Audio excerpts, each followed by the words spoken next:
let me give you a little bit of history of this thing before I start. 1987 to 1989, I spent a great deal of time in Bob McPherson's shop learning how to make armor. At the end of that unofficial apprenticeship, he turned to me and he said, you know, you've been a pretty good guy in my shop. I'd like to make you something. What do you want? Now, that sounds like a fairly harmless question, but what you have to realize is Bob is capable of making any armor from any time period you would care to think of. He's even been approached to make a Tony Stark harness, for those of you that know what that means. He turned the guy down because he didn't know where to get the servos. So I said, can I have a little bit of time to think about that? He said, sure, not a problem. I'll just put you on the list, let you know you're 1 year out before I start. So you have all that time if you want to use it. That sounded like a lot of time. Mac and I went through books, all his collection. We were looking at books. We had it narrowed down to a suit of armor that I wanted reproduced, made by Anton Pfeffenhauser. And Anton's armor, naturally German, is characterized by narrow waist, big shoulders, and light bulb-shaped armies and close helms. That's what you see in an Anton armor. I really liked it. I thought the line was cool. And we had progressed together to the point where we were making sketches. And Mac would bring a sketch to me, and I'd draw the line, or say I didn't like that, and we need to move this. And then I said, you know, I really don't like this harness as much as I thought I did. Let me think about this again. And I was just thumbing through a kid's book by Claude Blair. And all of a sudden, this harness jumped out at me. And this is a reproduction with a few minor modifications of the garniture of Holy Roman Emperor Charles V.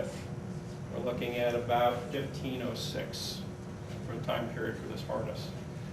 The only difference between this harness and Charles's harness is that along the borders, instead of seeing this sort of a treatment, what you would see is this sort of treatment with little pyramids stacked one on top of the other in rows. And Mac actually did a trial run. He made a stake and he made some pyramids for trial pieces. And he says, you and I will be too much old when I finish this harness, so can I do something else? And I said, sure, why not? So after settling on that, the construction began. And originally the gold that you see on this harness wasn't even a consideration. Mac said, I will have it done for you by Christmas, provided you come to all your fittings. So that was in January. Christmas rolled along and no word from Mac. And I said, Mac, called him on the phone, Mac, are you okay? Haven't heard a peep from you about this harness. And he said, well, why are you so concerned? And I said, well, you said you were thinking about having it done by Christmas, and you're going to miss the deadline. That's okay. I mean, you're the artist. Oh, that's right. But do you recall I didn't tell you which Christmas? And if you know Mac, you understand that line completely. So anyways, the following year, so 2 years later, from the time he started to the time this was done, 2 years later, I get a phone call, and he says, hey, Wing, the harness is finished, except my wife, Mary Ann Hansen, wants to do some etching, and would you mind if we put gold on it? Would you mind? Do you really have to ask that question? So, well, I was just being polite. I didn't want you to die of a heart attack when we brought it here. So Mac had to find a way to get the gold onto the harness, and Mary Ann had to find a way to do all the etching that you see in those borders without taking the gold back off. $500 later, the harness was finished. So we're looking at on and off again, 2 years of hammer time, and then a good 4 or 5 months of his wife Mary Ann doing the etching. A lot of work went into this harness, and when they brought it to me, the only piece I got to see before it was delivered was was the detachable hood guard. And he brought this to a Armorers Guild meeting, a Mid-Realm Armorers Guild meeting in Cleveland. It was the last one that was held in Cleveland. And he said, hey, I got to show you this piece. And I said, oh, that's cool. Whose armor does that go to? He said, yours, of course. Oh. So that's all I got to see until the rest of it came along. So now what you'll see on this harness is you'll see a stamp, RM, that stands for Robert McPherson, that's his maker's mark. If you look in the gilding in certain spots, you'll see an MH. That stands for Mary Ann Hansen. That's Mac's wife. And on other pieces of this, especially on the breastplate, you'll see a DM, and that's D for Dwayne and M for Mary Ellen. That's my wife. You know, without her helping me along, I could have never asked Mac to go ahead and do this. So that's the history of how this thing got made. The only other thing I can add is for you up-and-coming armorers out there, if you ever run into a client whose thigh circumference is within 1.5 inches of his calf circumference, do not cut the back of the greaves because you think they look too big. The only piece on this suit that had to be remade are the back of the case greaves, because I was heading to Ithaca for my final fitting, and Mac thought he saved me some time, so he cut these a little short. And then when I went to put on the case greave, it wouldn't close. And he just looked and said, oh my God, you are a mutant. I'm going to have to do this over again. And Mary Ann sitting there, I told you! And it was probably one of the more funny moments from trying to get a suit like this made. If you ever do get in a position to have something like this made for you, even without the fancy gilding, please be patient with the person that's making it for you, especially if they tell you that it's going to be a really cool thing when they're done. Because, yeah, I didn't expect this. I'll be very honest with you. I didn't expect to be so fortunate as to receive a suit like this from my good friend. Okay, let's start with the pieces. This is a garniture, and that means it's different from a normal suit of armor. And the way it's different is that it has several pieces that go over the various pieces of armor that are here. This suit was designed for either the Rennen or the Steck, which are specialized German joust forms. Basically, on one of the forms, you don't have to worry about the armor from the waist down because the saddle's covering your legs. The other one, yeah, it's a more manly form, and you better be armed to do it. One of the ways you can tell that this is not, and if you don't mind me using the word, an SCA armor, is the level of detail that's in it. One of the first things you'll note is on the back of the clothes greave there is a slot. That's for spurs. This is a horseman's suit. The other thing you'll notice is that it's not meant for me to do SCA style combat.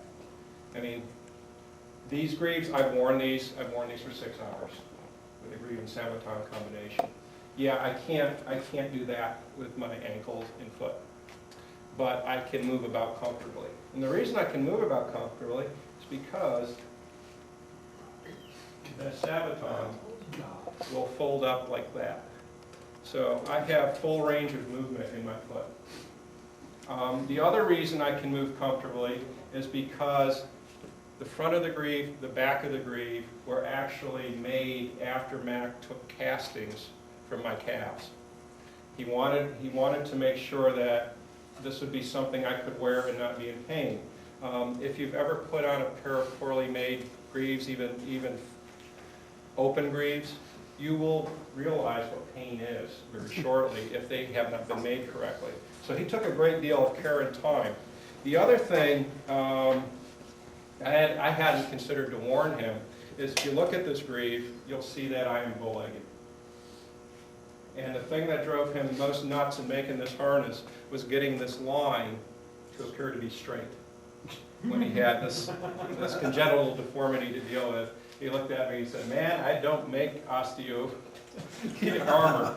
So whatever you get, you're going to get. So yeah, Here we go. Before I put this on Stanley, everybody take a good look at it. If you don't have rubber gloves, they're right in front of Keith. And more gloves. The next piece we have is the crease and the knees. This is typical of the century that this came from. The crease consists of two pieces. The decoration on here, we call this, Mac decided to call this palm fronds. And you can see, this is the one thing about this harness that makes me absolutely nuts as its owner and caretaker, because I would like this to survive a long time. After I'm gone from this world, it would be my hope that if my kids didn't want this and take care of it, that it ended up in a museum somewhere. It is of that quality. All the little etching around the gold on a bad day looks like fingerprints as I come into the room and wonder, gee, did I take care of this armor correctly? It's a beautiful accessory, but you know, the reason you're wearing your beautiful gloves is because I like the etching that's in here now, and I don't want anything added to it in the way of fingerprint work. One of the things you can see here is if you were in the SCA and you had this piece, you would be very disappointed by the knee mobility. This is a medieval piece. This is close to reproduction as I can afford. Hence, the knee mobility is somewhat restricted. I can't do the SCA fall down on my butt and fight for my knees thing in this harness, nor would I want to. On the other hand, that is enough knee flexation for me to get up on my Frisian and ride comfortably. So the features in this one, we have the palm front. You'll be able to see the protective wards in the wing and along the band and the crease. What you're looking at are angel wings, fire tongs, appropriate for today, a fire striker, a cross, a harpy, a gold buckle, and a protective spirit. I did not choose the motif. That was all up to Mary Ann Hansen. She decided what she was going to add, and when she presented me the harness with her husband, she told me about why she had done what she did. We'll get to some more of the interesting bits of Mary Ann's work in a minute. What I'm going to do right now is go ahead and attach the crease to the grab on this side. If you see something in here that looks like crud or rust, on the back you'll see honest to God rust. Only God and myself know that the back of my armor is rusty, and that's okay. What you're seeing here is you're seeing 10 years of WD-40 that has aged on this armor. I was going to use a more expensive preservative wax. Max says, I use WD-40 all the time, why are you bothering? So I said, hey, if it's good enough for the maker, it's good enough for me.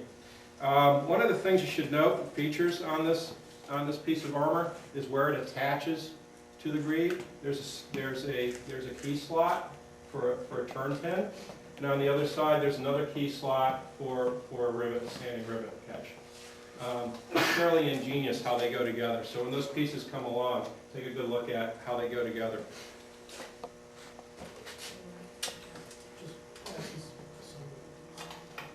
Now the way this works is that little gold rivet right there catches, I turn the knee to the inside, and then on the very inside there's a slot in here, provided that the buckles are out of the way.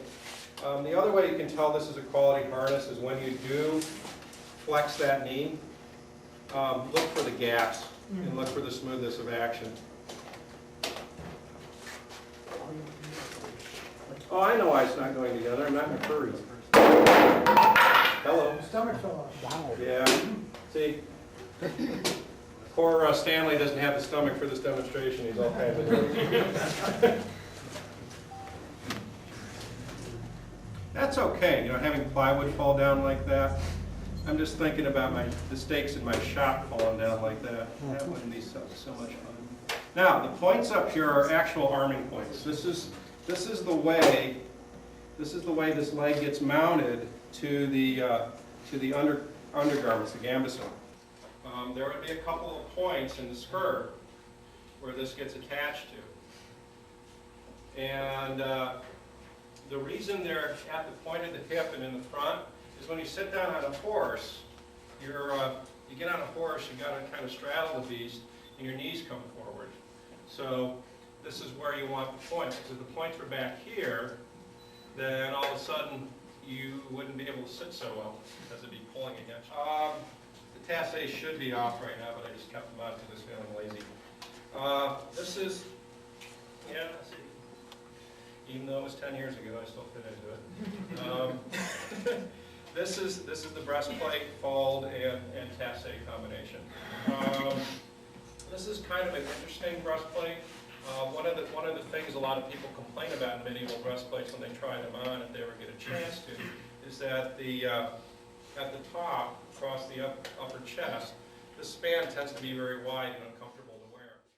One of the innovations at this time is that we start seeing this sort of a feature in the breastplate, where the armpit can slide in a little bit closer to your body when you move. While I'm on the topic of what I can and cannot do in this suit of armor when I'm actually wearing it, in terms of mobility, I have full leg mobility except for that extreme. I can't do that. I can bend over this far. I can turn like this and flex backwards. And my head actually, even though it sounds like a rock'em sock'em robot when I do turn it, my head turns side to side, up and down just fine. The only thing I can't do in this harness that I can do normally is my arm doesn't go any higher than that. Well, if I'm on the back of a 15-hand horse, that isn't really an issue. So that's about it. So here's this combination. This piece, you can tell the pieces in it that were worked hot and worked cold just by looking at the back of the harness.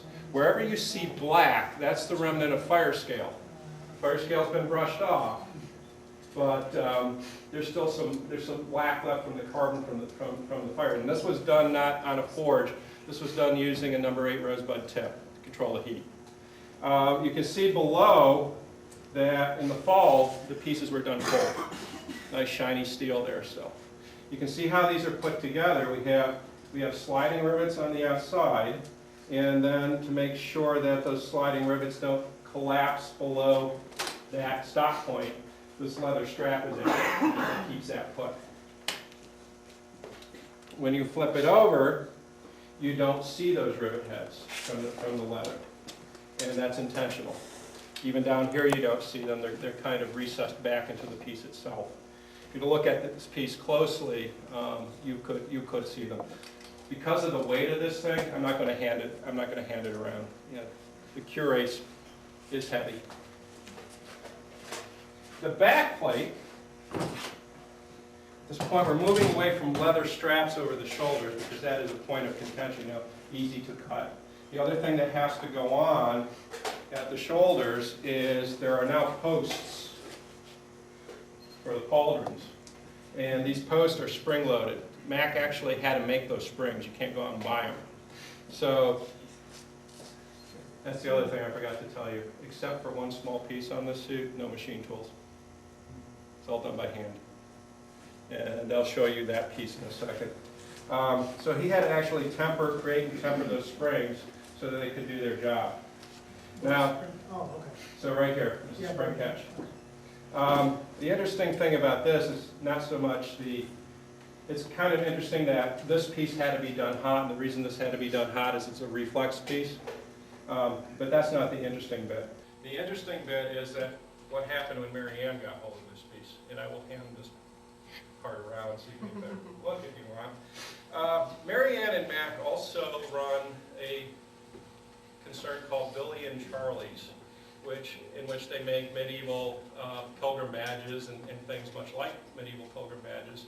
And one of their trademarks is sometimes they do some naughty things. So, once again, no one here is under 18, right? So I can't have this out. One of the things we'll see in this, and this helps mark this as a German suit, is in the left armpit, in the back here, we have the Emperor's daughter. She's bare naked on all fours. Okay, what's so naughty about that? Nothing, except her valet is standing behind her with a torch, lighting her fart. That's a very Mary Ann Hansen-esque touch to this harness. And when I got this harness, one of the things I would like to do with this is go around to elementary and middle schools to show them what a harness looks like. I said, what do I do now? And you know, Mary Ann being Mary Ann, she says, just keep your left arm down. They'll never see it. Okay. It's not told about a big one. Yeah. Oh no, Except when it does. 12-year-old kids. Is everyone done with the clothes brief, or is that still out there? We've got about 1 million pictures being taken. I have a question. Yeah. When you guys did the casting, did he work from the positive or from the negative? He works in the positive. He did work from the Yeah. positive? That was the worst part of this, because what he did is he said, stand up on a table, so I was up on a, yeah, first thing, strip down to your underwear. What kind of, what was the price on this, man? And he says, here's a big jar of Vaseline. I said, oh, this is getting interesting. So what I had to do was Vaseline from my knees on down to make sure that the plaster cast didn't stick. And then he put me up on a table, and the reason I was up on the table is there were some pipes overhead that I could grab to rest my back. I didn't know what I was in for. He says, I'm gonna make a plaster cast of your legs right now, and you're gonna have to stand there for the better part of an hour. Well, that too much. Yeah. He says, if you move, every time you move, it's going to be pain for you later on, so please don't move. So, yeah, it was interesting standing there talking with people. Now, at this point in time, he wasn't working in a private shop. This was in the middle of an art studio at Cornell University. So I'm standing there in my underwear. Hello, young lady. How's it going today? Sounds like a hours. You're having what? But what was really weird about it is they were used to that. I guess they've seen various young men in their various states of undress. Pick an art class. Yeah. I did. When I took human figure drawing, the kid that graduated a year ahead of me at my local high school was the model. Boy, was that embarrassing for him.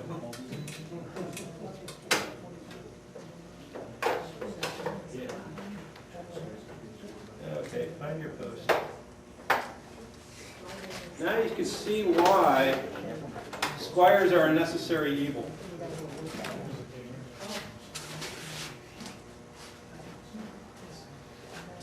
Okay, let's get the arms out.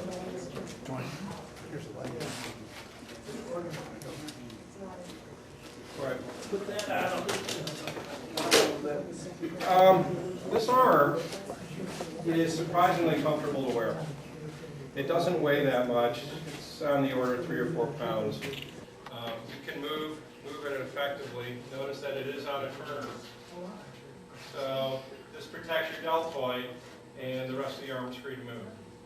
Also, the flexibility is very good. The only thing that stops it is this reflex wing that's in the elbow. The other feature, I know this is the left arm, and the reason I know this is the left arm is there's a mounting post here, and we'll get to why that's there a little bit later. The way these arms go on is pretty simple. This is a spring post. It's a very simple spring post. Just open that up, slip my arm in. There's arming points that go on my gambeson up here, and then I close it. So if I close that right now, I wouldn't be able to get off that belt. So I just take that, squeeze that down, that post slips into that pin, and it's on. Now, one of the ways you can tell that this, other than just looking at it, that the man that made this suit was extraordinary. So in my opinion, one of the most difficult things to make in armor is a round rondelle.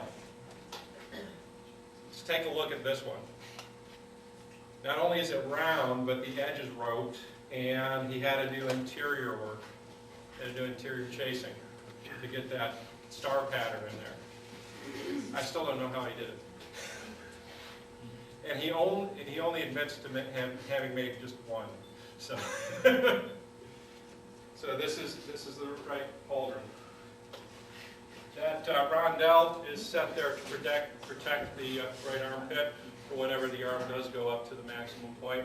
It's kind of a nuisance when you're jousting because it flops around a bit, and sometimes you get caught in an inconvenient position.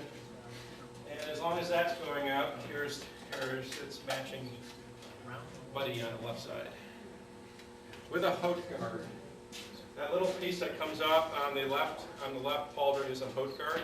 That's designed to stop this cutting blow, and it's also designed to stop the lance and deflect it outwards. Since most of the European courses were run left to left instead of right to right, we'll see in a few moments the left side is going to become very heavily armored.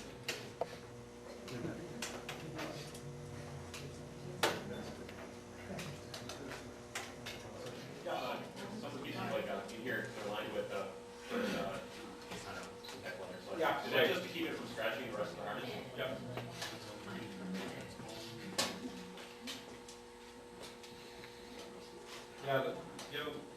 Yeah, when I had the breastplate and all the tassets up, you probably noticed that the back of the tassets had the same material on them. That's to prevent wearing all that nice gilded work off the sleeves. Do you wax that leather? I treat it every once in a while with leather therapy. Figure if it's good enough for saddle, it's good enough for the harness. Okay. Standard easy to use. Yeah, Stanley needs to be put back together. Why are there slots in the pieces? Is that for? On the back or the front? On the inside. Oh, right here? That's to tuck the buckles. That's to tuck the strap. My choice, to be correct, this harness should have had fingered gloves, finger gauntlets. However, there was some evidence for the mitten gauntlet that looked like finger gauntlets at the time. And I said to Mac, go ahead and let's do fingers. So he said, sure, and he added the fingernails. No.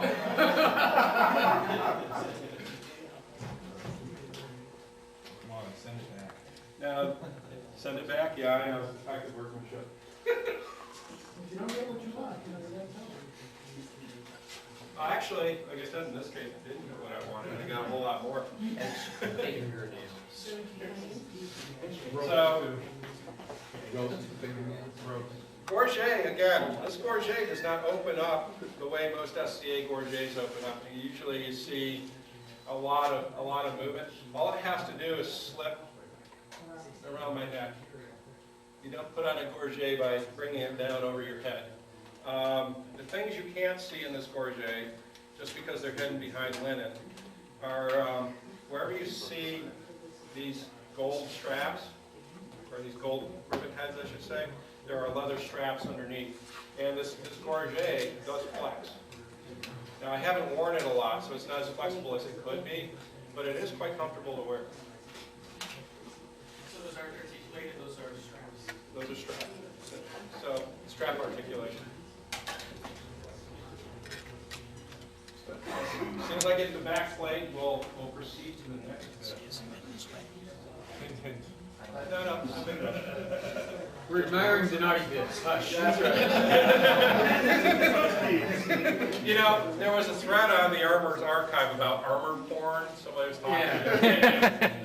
You don't know how tempted I was to run downstairs. Take a picture. Why didn't You don't know what you're talking about. I'm pretty sure there's some pictures now that'll probably end up there. Yeah. The other thing we have here is the lance rest.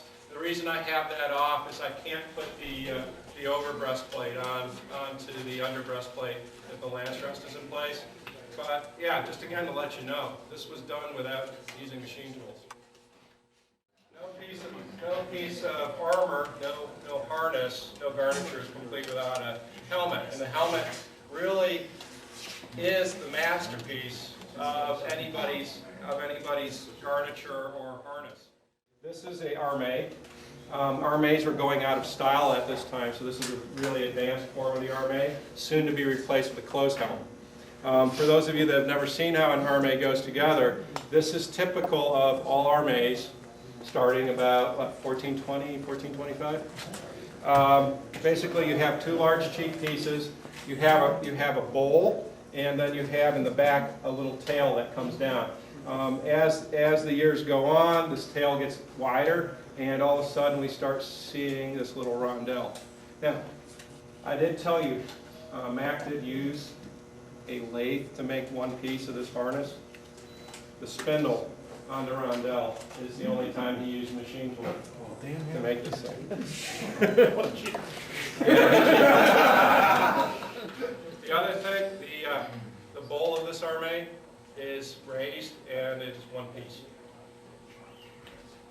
If you think that's impressive, I should have brought my bassinet. You should buy a fighting helmet. Yeah, my bassinet is also one piece, but it's a lot deeper, a lot longer.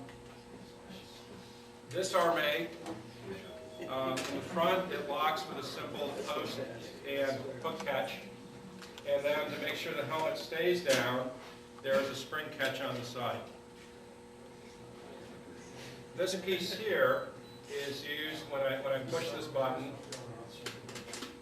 and flip that up. If I need it to stay up, then this arme has a feature on it, which is a visor rest. And I just engage it, and it stays up. So that's one of the ways. Now, the other thing that's kind of unique on this helmet is for some reason, on either side of the pivots for the visor, there's these posts again. We'll see why that's true in a few minutes. So when you have the visor in the up position on the visor rest, I'd like it to stay close. when you have the visor up on the visor rest, to disengage the visor rest, can you just throw your head You gotta just pick the visor up a little bit, and the rest will fall right down, and Do you then actually slam it have your down. hand, or can you just like, Haven't tried. Okay. That'd be a good question. That'd be something for me to try next time I have a suit on. I think this is already. Well, we had at the left, we didn't have to write. That came from this Right. direction.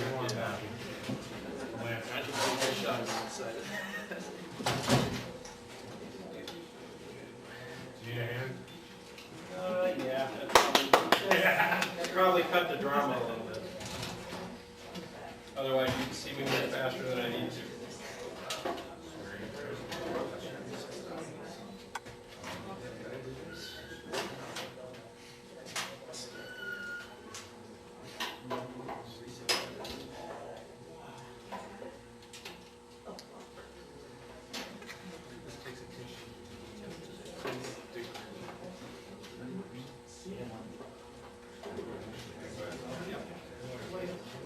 It's pretty easy. It's just a matter of over and under.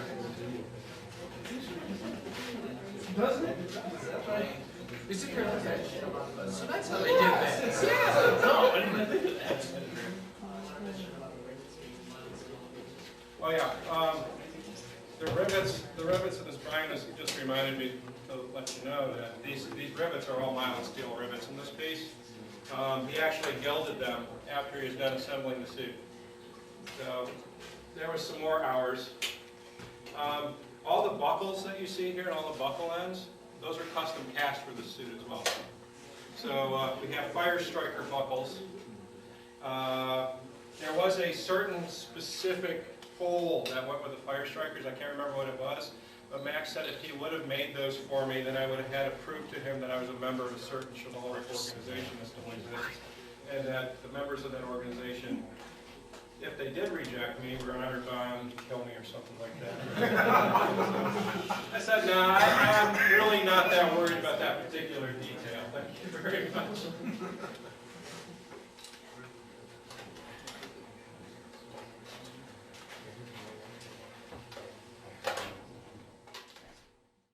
Okay. Well, the other pieces are making the rounds. Let me tell you what makes a garniture a garniture. All the pieces we've seen so far are the normal pieces that you would wear for light combat on horse, foot combat, that sort of thing. But when you went to joust, you didn't, jousting at this point in time is evolving into a sport more than it is practice for actual war. See, and someone as important as the Holy Roman Emperor himself, you wouldn't want him to be at too much risk. So what happened is, over the 15th century, late in the 16th century, they started coming up with a system of pieces that you could add to your armor to help protect you more. One of the first ones that came into play, and you read about this in books, and you may have run into this term, is a piece called a man fair, iron hand. And this is used on the left-hand side, and when the left gauntlet comes in, I'll attach it. This goes on the left-hand side, and this is just a little added protection over the top of your gauntlet. Nice one big solid piece, no lanes to crush, no gaps to pierce. And it also has the added benefit that it's also going to protect my forearm. We'll add that one in a little bit. The other piece that we have on the left side is for the left elbow. This is to make sure, again, this was done hot. All these extra pieces were done hot, and the reason they were done hot is they have to match exactly. So imagine trying to cold raise this piece onto this piece when it's already done without changing this piece's shape. So all these exchange pieces are done hot.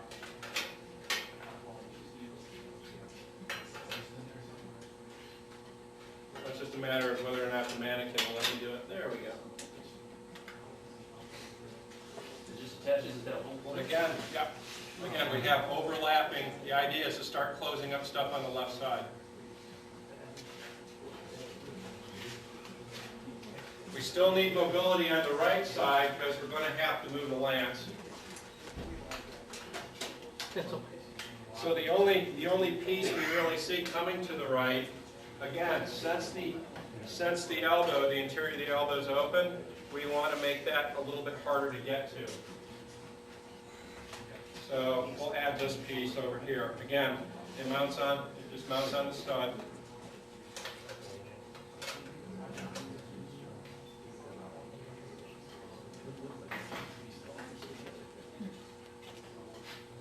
Again, see how that closes up at the top of that? Because your arm's going to be held like this or like this. So you're okay. That one doesn't want to go on. I know it fits. Little man.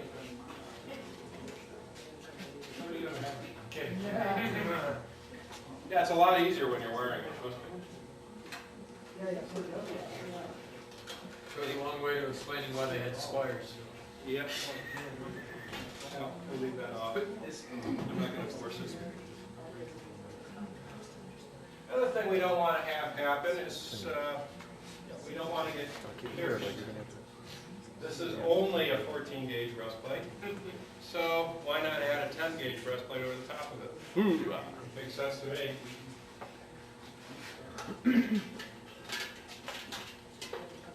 Protects all the decorative stuff too. Yeah, that's what it's really for. I'm not going to put the screw in because I need to protect my waist.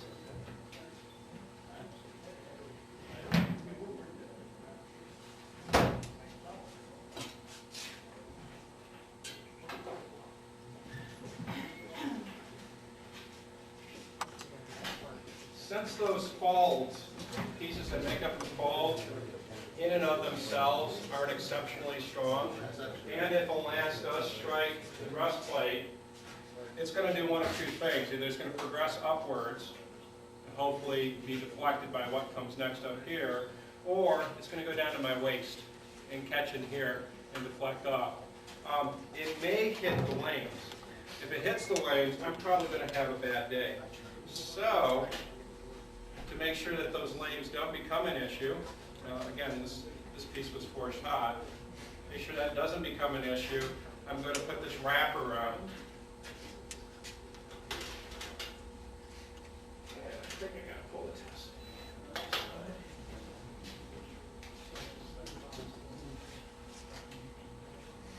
Okay, sitting there, oh my goodness, you're giving up your left side protection. Yeah, for the moment.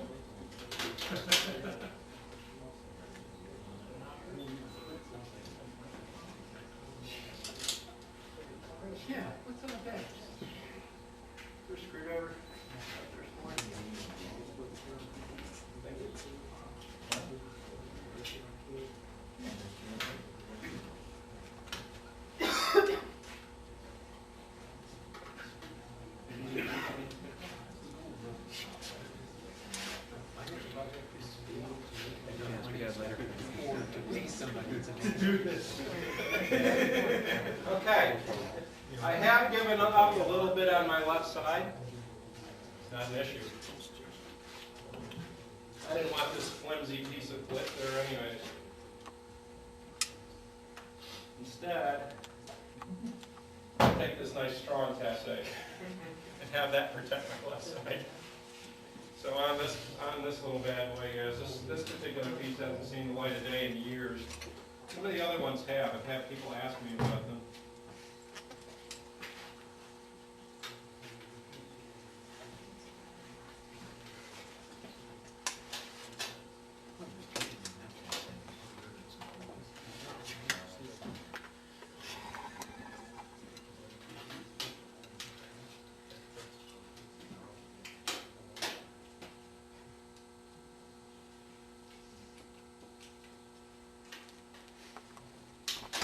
Now I'm set to go on the left side, except for one small thing. This is too clumsy. So instead of a haute guard, at this point the haute guard that was on there moments ago comes off. Grand guard time. Here we go. Now this is okay, locking myself down like this on the left side, because I don't really need to move my left arm all that much. That's, my left arm is pretty much just holding the reins. Now the thing about wearing this with all the exchange pieces on it is it no longer is all that comfortable to wear. All of a sudden your weight is now forward and you're fighting like crazy to keep your balance. Yes? Can we take this off now? Yeah, I was gonna, unless you want to see the pieces as I take them apart, if there's anything in here you want to open the armée up, see anything for the armée. Okay, here's our armée. Great helmet for fighting on footing. Lots of vision, you can breathe. Not such a great helmet for the Renan. So, we'll put it together, we'll close it up, and we'll make some changes. One of the questions I got this morning was, what in the world is this rondelle for? It's the AWAC radar ditch. That's right. That's right. People are sneaking up behind you.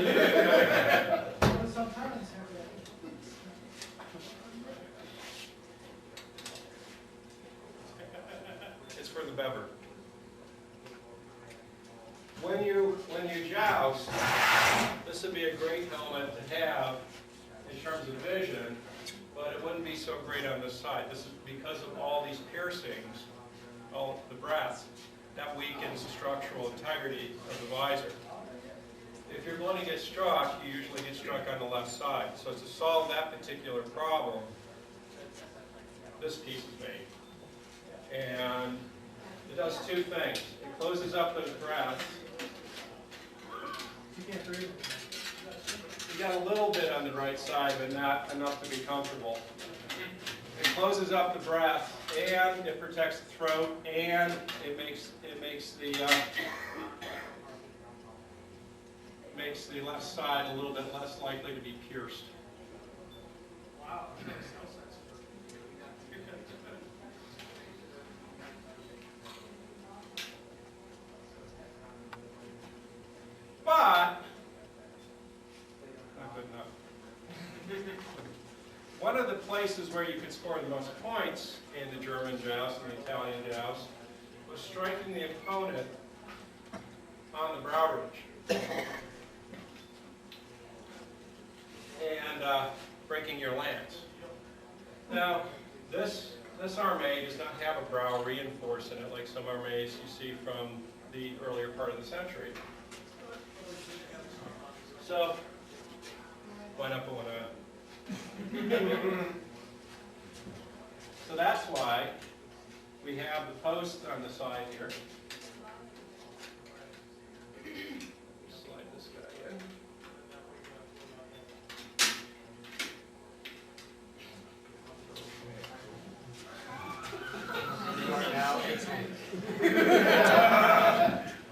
And voila, instant brow reinforce. We're ready to go jousting. There's the Garniture from 1506.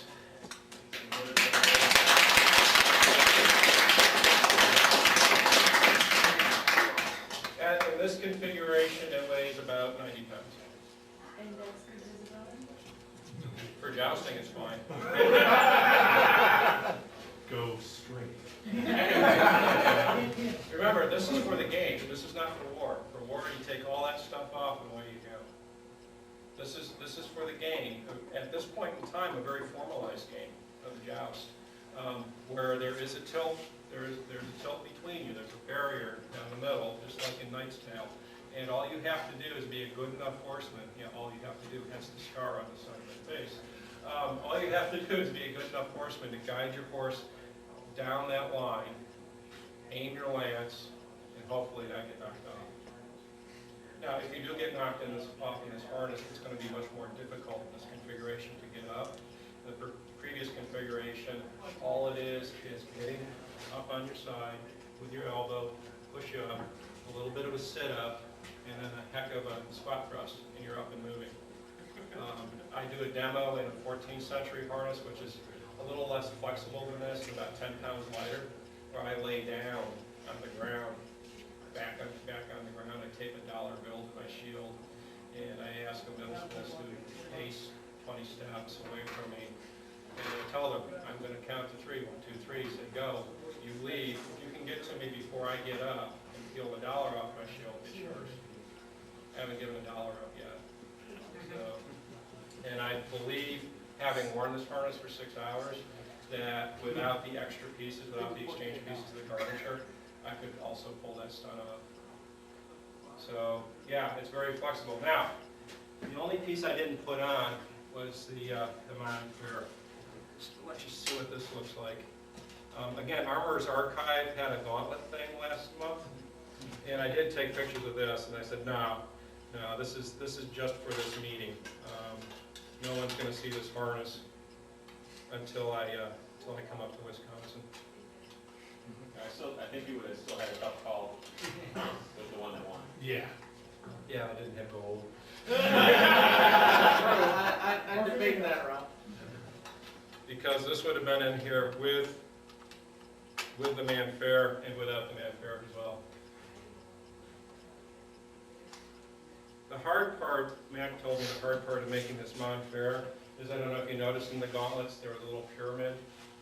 Yeah, this all had to line up. And the only reason I'm going to put this on is because the arm will swing back down, we'll have gauntlet crash on the floor.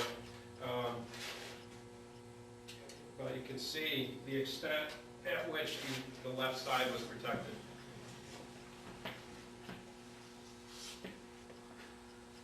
There.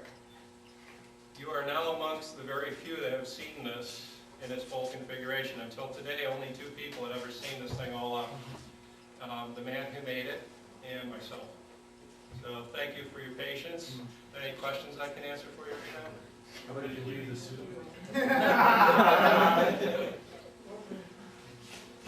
Have you ever actually jousted in this? This will not go anywhere near.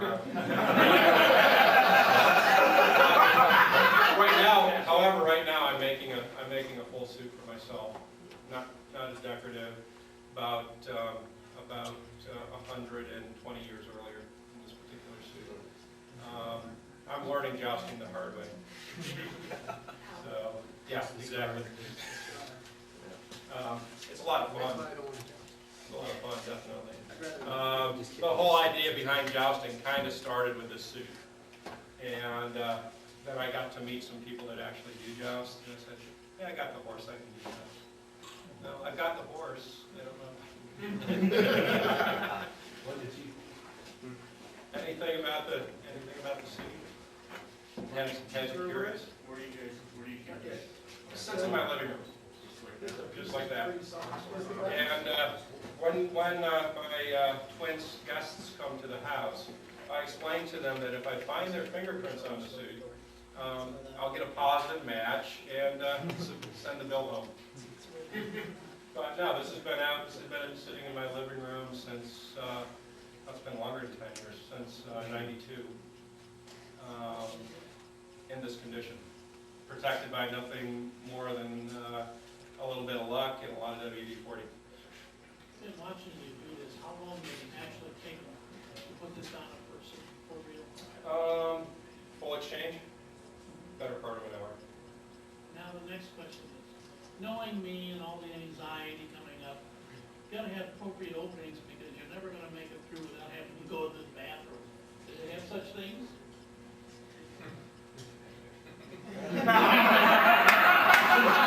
You say Alan Shepard could answer that question. Excuse me, sir. So, yeah, you have, yeah, We'd always just put a slit on the inside of our back leg yeah, and just go. you go. Yeah. Gravity works. Yeah, once you're on the horse and you're ready to go, It just ain't makes you- nothing but gravity getting you off. Yeah. And don't pee on your friend's horse. Yeah, you know, that's why they make all these nice new miracle leather products. Yeah, removes urine stains too. Remind me never ride either of your horses. Ride the horse, you just don't want the saddle. We call this a natural drainage system tool. Go ahead, try riding these horses, I hear you. Some people could ride that horse. He's not a bad boy, he's just a handful. Any other questions? You have to be right next to Yeah, this is and as a matter of fact, the way the joust was set up, at least the French and the German and the Northern Italian, you always tilt it across the tilt. Left side, facing left side, didn't matter if you were left or right-handed. So naturally, left-handers would be at a bit of a disadvantage, unless of course you went down to southern Italy, in which case you can do the southern Italian version of the joust, where you meet right side on right side directly with the lances pointed straight on. Ouch. Yes. How many actual hours would it take, I mean, the actual man hours just to make something like that? The gilding was 500. Okay.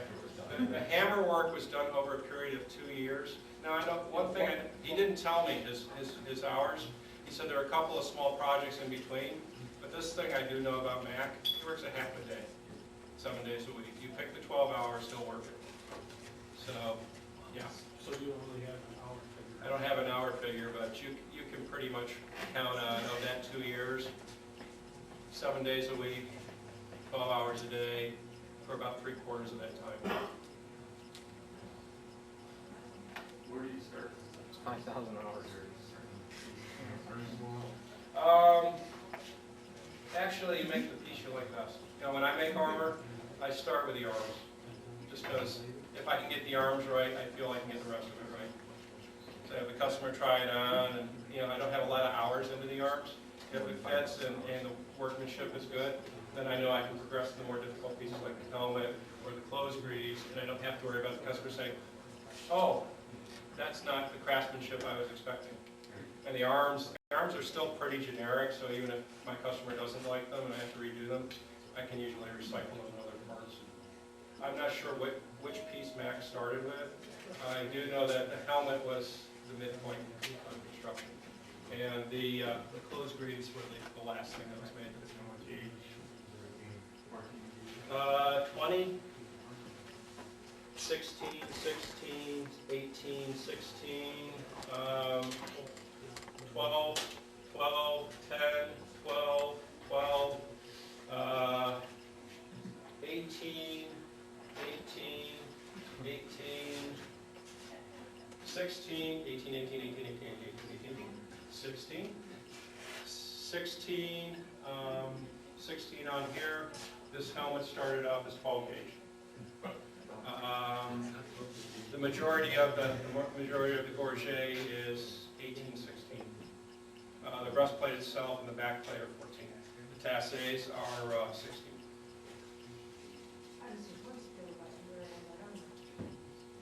My horse weighs 1,350 pounds. I am 1/7 of his total weight when I wear this.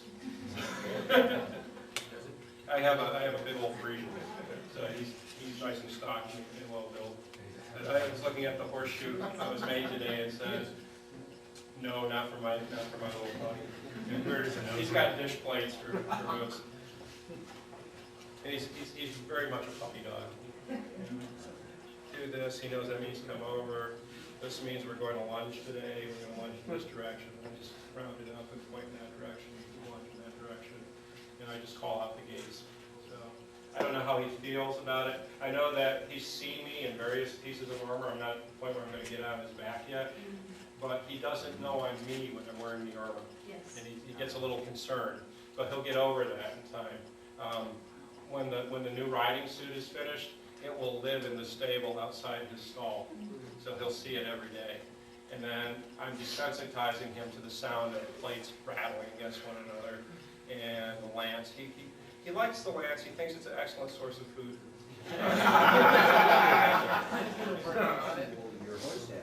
He'll have a chamfron, a creneth, and then he'll have a chest plate, a petrail in the front. I'm not going to put flank guards on because he won't need it. And when I joust, I'll be wearing a late 14th century harness. So that's about it for the end of the 14th century. Can you explain what a creneth Or is? does he have any added defense on the rest of it? Like a sort of gamzon, I don't know the technical term for it. In terms of his barding, he'll have some quilted padding on, but mostly he's going to have cloth and the grace of God protecting him. And I pity the fool that strikes him, because after he ditches me, then I got 1,300 pounds of fun to deal with. No, when I did come off him, it was his first time with a lance. We were just doing the rings. He startled at the lance, and that's where I picked up this little souvenir. I've always wanted to look like a fearless leader from Bullet One Rock. All I have to do is get a monocle, and there it is. Yeah, I forced him. The one thing I know about jousting is never assume that your horse is comfortable with the equipment. Ground train him and take little steps instead of big giant steps all at once. Yeah, he's a fairly clever horse. Even the trainer that's working with me says he's a fairly clever horse. And we just assumed that he was ready for something he wasn't ready for. But also the trainer now thinks that I'm made out of steel or concrete, because he says he's never seen anybody come up a fall like that and want to get it back up on a horse immediately. And I just looked at him and said, "You like riding my horse?" And he says, "Yes, I like riding that horse." If I don't get up on that horse pretty soon, you won't have to worry about riding him ever again, because he won't be here. And so the very next day, with 8 stitches, my face swollen up to here, I was riding a horse. You got to do that. You know, you take your bruises and you keep going. Yes. How did they do the gilding, back, centuries ago? Okay, if this was done when it was done, there were a couple of choices available. The thing that Mac was thinking about was mercury and amalgam gilding, where you paint it on and you burn it away. Were he to do that today, well, mercury's not very good for the nervous system. Hence Matt is a hatter. If you were to want to do mercury gilding today, the EPA would have something to say about that. You'd have to have a hood with scrubbers. So instead, what he did is he got out an electroplating pen and actually put on the gold that way. Roughed up the surface a little bit to take the gold, and then layered it until it was nice and smooth again. But that's the way it was done historically with mercury? Mercury? Yeah. Yeah, that's a job you gave to the apprentice that you didn't want around for very long. OSHA did not exist. Yeah, it's fun. This is the sort of thing you talk about when something like this is going together. So, yeah, how would you have done that for real, Mac? Because I know you're not going to do the mercury method. No, but it's incredible to think that they had that, that knowledge back then. These people were clever. I mean, we were just talking about this morning. Spacesuits. Yeah, we're talking about Yeah, yeah, spacesuits. This is the technology for the suits that went to the moon. Absolutely. Flak jackets in the bombers, World War II. Brigandines. So, yeah, they actually went to the curator at the Met for that solution. He said, "Oh, no problem. This is what you do. It worked 400 years ago. It'll work today." Well, I'm going to Iraq next week. I'm not going to borrow that to me, are you? Even if you did borrow it, I think you'd be a conspicuous target. Big bullseye. Yeah, they sit there, see, they'd sit there and they say, see, these guys really are on crusade. Very good. Not exactly hillbilly on. Any other questions about the suit before I rip it apart? If you want to see it one more time, what I'm gonna do is I'm gonna slide it over to get out of Dan's way, and I'll be pickling it as I'll be spraying it with WD-40 as I put it away. So if there's anything you want to see just before I spray it and set it in the box, feel free to grab it, open it up, look at it, take pictures. But thanks, you've been a good audience. Thank you.